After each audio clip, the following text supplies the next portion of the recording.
Hey, deserving listeners, it's time to continue our journey with Geoffrey and Varya.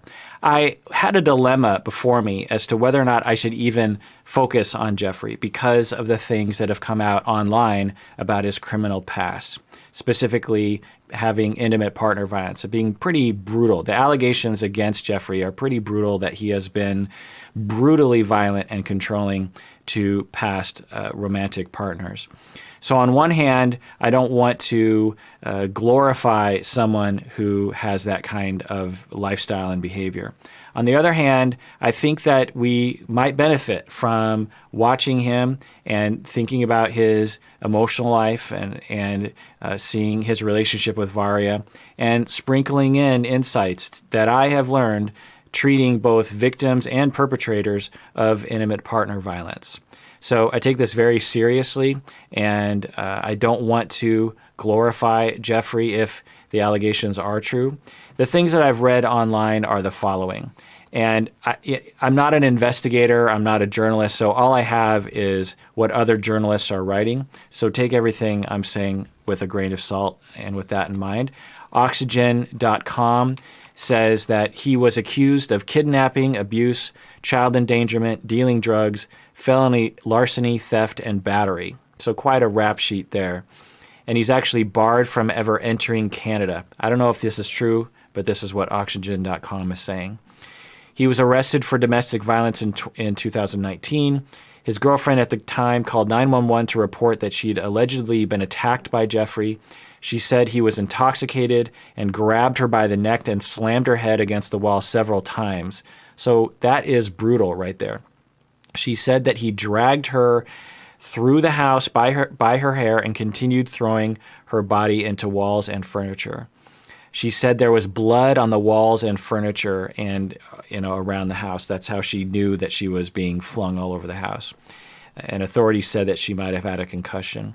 She also told authorities that he disabled her phone so she couldn't call for help and was forced to flee to a neighbor's home.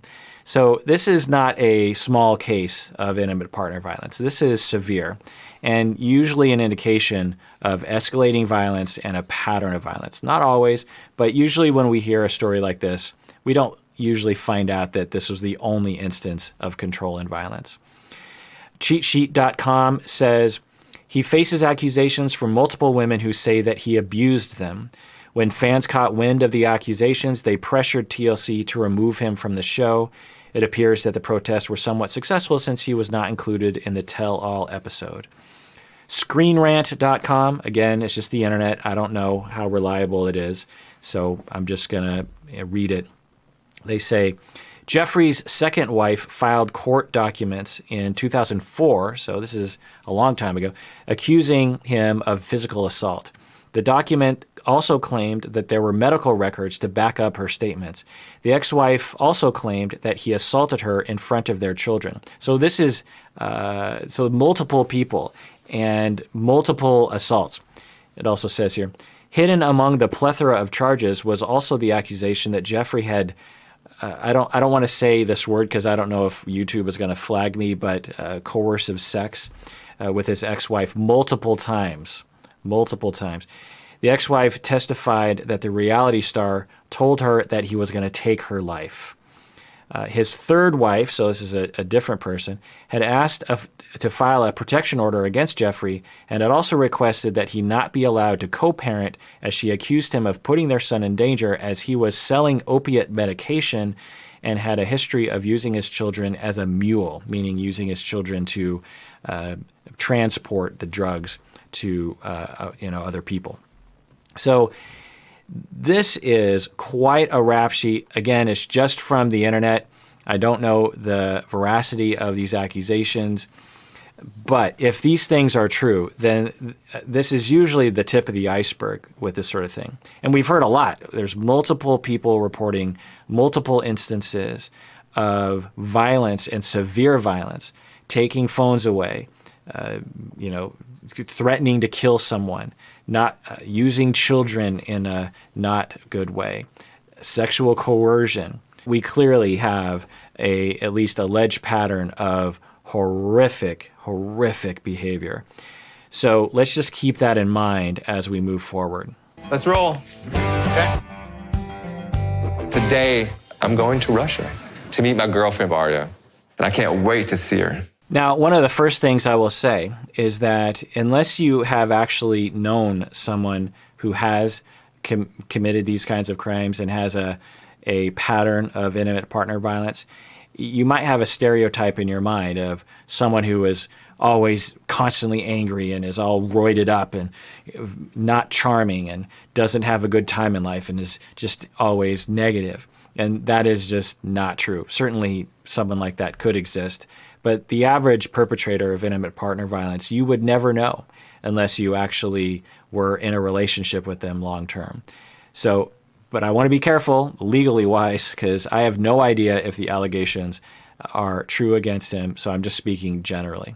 Also, I want to alert people out there that there is a hotline for people who are suffering from domestic violence. You can just, it's just thehotline.org. I often will talk about this, but if you don't have time to look it up, you can call 1-800-799-7233 in the United States. That's 1-800-799-7233. I've worked professionally with a lot of clients like this. There's this notion when you are a victim of domestic violence that you'll be made to feel alone, you'll be made to be isolated, you'll be made to feel like you don't have power, like you don't have agency. And that's where domestic violence, intimate partner violence organizations come in. They know that. They know that very well. And so they will work with you. And they won't pressure you to run because they know. They know that it takes time. And so they'll talk with you, they'll give you options, they'll give you resources. And when and if you decide to extract yourself, they will have a plan. They'll have people to help you. There'll be a support system. There'll be a shelter that is hard to find or impossible to find, meaning you can't Google it. And so you can protect against the perpetrators. They'll get lawyers involved, police involved. And so understand that usually, not always, but in the good situations, the system is behind you. The system can help you. You don't have to do this alone. A lot of victims will feel like, well, I guess I just got to walk out the door and hope that my life goes okay. Don't do it. Do it with people because that's usually where it works, and obviously you're at a greater chance of safety, and you really deserve that. So again, thehotline.org, go there. And anywhere around the world, you obviously can visit that site, so do that. How are you genuinely feeling about the trip? I'm nervous, I really want things to work out. You and us both. The last few years, I've gone through so much heartache. My last marriage ended, and my son, Chasm, passed away. He was just a year and a month old when he died. I'll never get over it. So you people out there that aren't clinicians, you can feel how you want to about Geoffrey, but me as a therapist, I will treat anyone for the most part. And I've treated people like him. I've treated people who were intimate partner violence perpetrators, domestic violence perpetrators. I don't know if he is. He allegedly is. I've treated them. I have helped them to no longer perpetrate violence to intimate partners. And I've gotten to know them. They're human beings. And I have compassion for them. I don't approve of their behavior. I don't have compassion for the horrific violence that they perpetrated. Usually, there was a time early in my career where I actually was working with court-mandated people who were charged with assault, who were caught after a long string of a pattern of violence in intimate relationships, and were finally caught and charged and then forced into therapy with me. And I got to know these people. I got to know these guys pretty well. Women do this as well, but the group I was working with were all men. They have lives, they have traumas, they have positive personality traits. They can be wonderful individuals, and yet they can perpetrate these awful, awful crimes that we do not want to diminish or minimize at all. So when I watch this, if he is a person who has committed these crimes in the past, it's alleged, I can still have compassion for the pain that he's been through. In fact, I found that the pathway to helping them recover from the traumas that usually result in intimate partner violence is compassion. That's usually the beginning of that. So that's my reaction to this. What kind of plans do you have? I'm gonna meet her friends, I'm gonna meet her mom, Good luck with the mom. I hope I can handle that well. There's so many things that could go wrong in Russia. What if we don't have chemistry? You know, what if she's not the person that I thought she was? I'm really worried that Varya will not accept me for who I am when she finds out everything about me. Now, some of you might be saying, well, they're just allegations, and maybe they're not truthful. Maybe these women were just making things up, because that happens sometimes, particularly when there are custody battles and divorces. Believe me, I've been with a lot of families through that, and not often, but sometimes there can be absolute fabrications so that one spouse can win in court against the other one. So maybe some of you are thinking, hey, maybe these things didn't really happen. And yeah, maybe they didn't happen. But when I hear even just a little bit that the internet is saying on these websites, it's not likely that all these people are lying. It's sort of like when you hear about the allegations for Bill Cosby or for Harvey Weinstein. You piece together a pattern, multiple people experiencing very similar behavior from one person. So in order for us to believe that the person is innocent, we'd have to believe that all those people just made up the story. And that usually isn't true. Usually people don't come forward at all. So when people come forward, it's usually an indication of truth. But I wasn't there, and I'm not an investigator, and I'm just reading stuff on the internet. So it's a possibility. But when you look at the story, it's hard to imagine that there isn't at least some truth in it. And usually in these cases, there's a lot more truth to the story, meaning that other women don't feel like coming forward, or the women that have aren't telling the full story because, they just want to say, look, I just want to tell this one story. I don't want to tell you all the stories, but let me just tell you this small story. Usually in this situation, if we were God looking down from above, we would see a lot more behavior than even what we're being reported. But who knows? Because there's just no way to know, at least from my standpoint. Maybe some of you do know, but I don't. Because I have not been completely honest with Varya about my past. Growing up, we were poor. It's relatively hit or miss. We have food in the house even. So I started dealing drugs. I was eventually caught. I was sentenced to 30 months in prison. I'm not proud of my past. I'm not. But it is my past. Okay, so just to reiterate what he's saying here is that he was poor when he was young, and that he started dealing drugs because he was poor, and then he did time in prison. Okay, so that's one thing to say. Now, some people might say, well, a drug dealer killed my brother or my mother because of the pressure to take the drugs, and I hate drug dealers for that reason. Yeah, I mean, there are legitimate, angers that you can wage on people like him. And so there's that.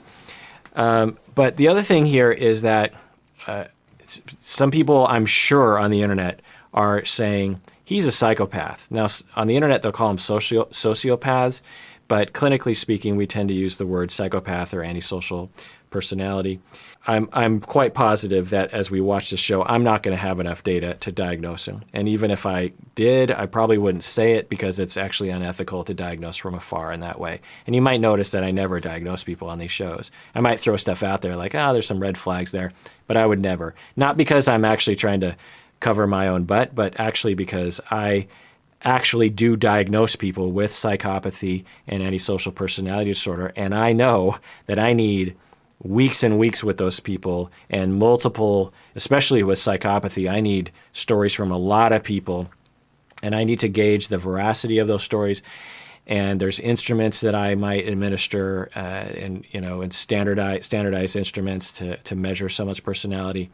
And only then could I say that someone's a psychopath, because it's a pretty severe label to put on someone. You might hear me say, it kind of looks like avoidant attachment. Well, that's not a as a stigmatized or severe label to put out there. I'll still be speculating, as I always say, but but when it comes to psychopathy, or what the internet calls being a sociopath, I would be I'll be very careful. Having said that, psychopaths do exhibit typically they have a range of criminal behavior. It's one of the hallmarks of a psychopath is they will commit a lot of different crimes. For someone, let's say that you just take someone that just dealt drugs in college, and they were doing it to get money. And then after that, they didn't deal drugs ever again, but they did deal drugs in that one moment. And so in that situation, we would say, well, they didn't have versatility in their criminal behavior. Whereas psychopaths, they'll deal drugs, they will shoplift, they will be violent, they will have assault charges, they will embezzle, they will con people out of their money, they will lie on their taxes, they will, they will have a versatility in crime. The reason for this is because the psychopathic personality is such that they just don't regard laws or other people's feelings. And so they have a pattern of not really gauging their boundaries. And also they sometimes they kind of get off on manipulating other people. They kind of like getting away with things. And so if they're at a job and they're a cashier, non-psychopaths, they'll just be a cashier and they'll just, take the money and blah, blah, blah. And maybe a fleeting thought will go through a non-psychopathic mind where they'll be like, oh, maybe I could take money out of the till. But then they quickly say, nah, I don't want to get caught. That would be a disaster. To the psychopath, right away, they might look at that cashier as, they're taking money and they're putting money in the cashier thing. What do you call it? It's not, whatever, the cashier's machine. And they might immediately think, how can I get money out of this? How can I trick the situation? They might not do it, but it'll enter their mind because that's how their personality is oriented. And then that sort of obsession or preoccupation with getting away with things will lead to a versatility of crimes, many, many different kinds of crimes, particularly as they get older. So I'm just going to say that I'm obviously not diagnosing Geoffrey. All the allegations could be wrong. He could be the sweetest guy on the planet. I just have no idea. I'm just throwing that out there. I'm guessing I'm going to be giving a lot of these kinds of disclaimers that I'm speculating with this because I think it's the right thing to do, and I also just would rather not get a call from a lawyer. It'll be all right. Yeah, better. We'll see you. Yeah. Wish. All right. Oh, gosh. See ya, Pops. So if the allegations are true, then the sons would probably be aware of at least some of it, if not all of it, and then some. And then you wonder, well, if that's true, then how could the boys be so nice to him and tolerate him? Well, there's a number of reasons. One is that the boys might have Stockholm syndrome where they're just trying to please, but deep back in their minds, they're just like, they hate the person, but they realized long ago, don't exhibit any disapproval because then you get the violence. So maybe that's a possibility, who knows. There's another possibility that they didn't see any of it. Certainly I've seen cases like that where the kids will see very, very little of it. Who knows? There's also a possibility that the boys have yet to reckon with the issues that have been created in them due to the violence that they observed, allegedly. Who knows if they observed any violence? But if they did, sometimes children will be like, yeah, there was violence, but it didn't really bother me. And then later in life, they start noticing that there are effects, and so maybe they're in that camp. There's just really no way to know. There's another possibility that they actually really identify with him, and even in the violence thought, yeah, those women, they kind of deserved it. So they might actually be like him in that way and have a similar mindset. A lot of perpetrators of violence actually were raised by perpetrators. So there's that. Again, no idea, just speculating about almost no information. I am a bit nervous. The biggest thing I'm putting on the line is my heart. After everything I've gone through, I need this to work out. I need something positive in my life. So some people might look at this and say, some of you might have concluded, oh yeah, he's a psychopath. He's a terrible person. I believe all of the allegations against him. And then you watch a scene like this where he's like, I really want love. And you might not be able to marry those two ideas. How can someone do so many awful things and also be like a normal human being who actually wants to love other people? Those things can't exist. Psychopaths actually can fall in love. There's this notion that psychopaths are completely unemotional and don't care about attachments at all. They absolutely can. People who suffer from psychopathy are human beings, and they have all the normal needs that everyone else has. There's just a few deficits that make them quite different that maybe I'll get into in another episode. Maybe this whole series with Geoffrey and Varya will be me talking about psychopathy in general and not applying it per se to him, because there's no way to know. But the fact that he might have done these things in the past and also has maybe a relatable desire to fall in love, those two things can exist in the same person. I'm ready to get out there. And I'm guessing what some people might think is, well, the only reason why someone suffering from psychopathy would want to fall in love is because they want to control someone. And yeah, that's one way of looking at it. But the way that I see it is it's just a normal need of wanting companionship and love. The issue for some people who exhibit psychopathy, and I say exhibit because I wouldn't actually diagnose them with psychopathy, is that they might be very triggered by distance, or rejection, and then they have traumas in their past that become extremely distressing to them as they're being triggered, and then they might act violently in those moments. And so it's a PTSD reaction or a personality disorder reaction, and not necessarily a psychopathic personality disorder reaction. So as an example, someone can go to war and witness horrific violence, and there's noise and there's all these associative things that happen with the traumas that they saw. They come back to their home country and they hear fireworks going off, or they witness violence or something, and it triggers that trauma in them. This isn't all people that have seen war, war difficulty, but for some people, what happens for them, they have a physical reaction of distress, and one of the ways that some people deal with that distress is to get violent, is to take control, and that'll happen sometimes. And for people who were relationally traumatized growing up, maybe they were abandoned, or maybe they were abused physically, maybe they even went to prison and experienced some abuse in prison, and when there's distance in a romantic relationship, that triggers their traumas, and they're very afraid of losing someone, and it kicks in, that this reaction kicks in relation to how distressed they are, because they're highly distressed because of their traumas, and their solution to this is to become extremely violent. And they're not violent because they rationally think it's okay, but they're violent because they're in so much distress, and they learned a way to cope with the distress through violence early in life. Maybe it was modeled to them, who knows.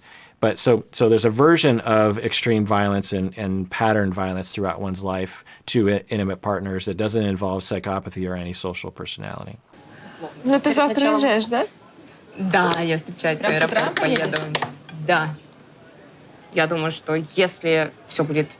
То есть он будет таким мостиком, да? Туда. Раз. Нет. Америка — это просто бонус. Ой, Ли. Именно Америка. Вот, девочки, бонус. Все-таки она. Да. Ну, бонус. А почему бы нет? Что плохого в этом? Okay, so she's saying that something that I've often suspected of a lot of these people is that, yes, she wants to move to the United States. That's a bonus. But she really does like him and is interested in him as well. So it's like, I want to fall in love and I want to get married and I want to find a companion. And he happens to be from the United States, which is a place that I want to go. So I can have both things. Его поглубже узнала по переписке, то есть... Я считаю, что да. Как возможно узнать за 5 месяцев человек, который жил 42 года? Подумай.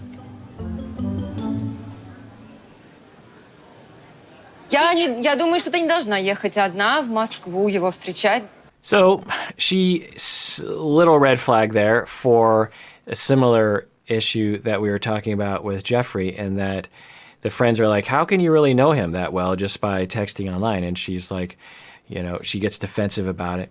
And maybe she has a similar idealization and defense of over-optimism because she is desperate for companionship and a soulmate. There's always a little bit that we all do this, by the way, or most people do it. When you first start dating, you're just like, oh my God, we're in love. This is going to be beautiful. We're never going to fight. It's just going to be this wonderful thing. And then, as time goes on, you wake up to the reality of it, and maybe it lasts forever, maybe it doesn't. And maybe we all need that over-optimism in the beginning in order to feel that compulsion of bonding. Maybe we even evolved, perhaps, to have that mechanism. So there's a little bit of that's normal, and maybe that's what both of them are doing. But it's also possible that for both Geoffrey and Varya, that they worry that they're never going to meet someone, or they worry that they're always going to be alone, or they worry that it's going to be like it was in the past, and they are overly optimistic because they just really don't want that to happen. This trip is extremely important to me, and I'm looking forward to a wonderful future with this woman. Just seems a little awkward, a little weird. Your bag is open, though, so be careful. So hopefully we'll weed this awkwardness out and connect. That's what I'm hoping for. All right. Well, that does it for that episode of Psychology in Seattle. Thanks for joining me out there. Please take care of yourself. My cat wants to chime in. And take care of yourself because you deserve it. You really, really do.